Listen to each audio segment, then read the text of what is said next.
Lorsque nous réalisons un test d'effort, l'intensité va être progressive et quasiment parallèle à l'augmentation de la fréquence cardiaque et de la consommation d'oxygène.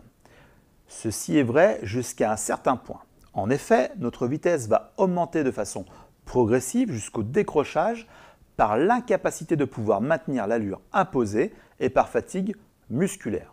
Cependant, nous pouvons constater que la vitesse de décrochage ne correspond que très rarement au plafonnement de la consommation d'oxygène ainsi qu'à celui de la fréquence cardiaque. Je m'explique. Notre pompe cardiaque, c'est-à-dire notre cœur, va amener via nos globules rouges et le sang l'oxygène à nos muscles. Cette pompe cardiaque va atteindre ses limites lorsqu'elle aura atteint ce que nous appelons la fréquence cardiaque maximale.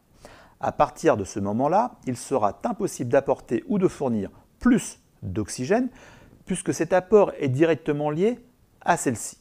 Cependant, nos muscles, eux, sont capables de poursuivre leur effort encore quelques instants, suivant bien sûr le niveau du sujet évalué et surtout en fonction des caractéristiques physiologiques que celui-ci aura développées. Je pense principalement au métabolisme anaérobie lactique et à sa capacité lactique. Pour résumer, ces quelques instants qui peuvent durer de quelques secondes à, disons, plusieurs minutes changent considérablement la donne. Regardons ce schéma caractérisant un test d'effort triangulaire avec une incrémentation de 0,5 km/h par minute. Focalisons-nous maintenant parallèlement sur la fréquence cardiaque et l'intensité du test réalisé. Nous pouvons observer que malgré la continuité du test, la fréquence cardiaque est arrivée à ce que nous appelons un plateau, c'est-à-dire qu'elle reste linéaire tandis que la vitesse continue éventuellement à augmenter. Cela signifie que lorsque vous atteignez ce plateau, vous avez atteint votre VMA, c'est-à-dire la plus petite vitesse permettant d'atteindre la VO2 max. Elle se caractérise comme la VMA pondérée.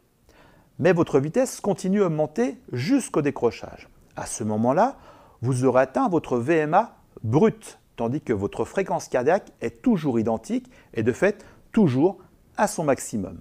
Ces deux notions que sont la VMA brute et la VMA pondérée sont intéressantes à prendre en considération dans le cadre de l'entraînement.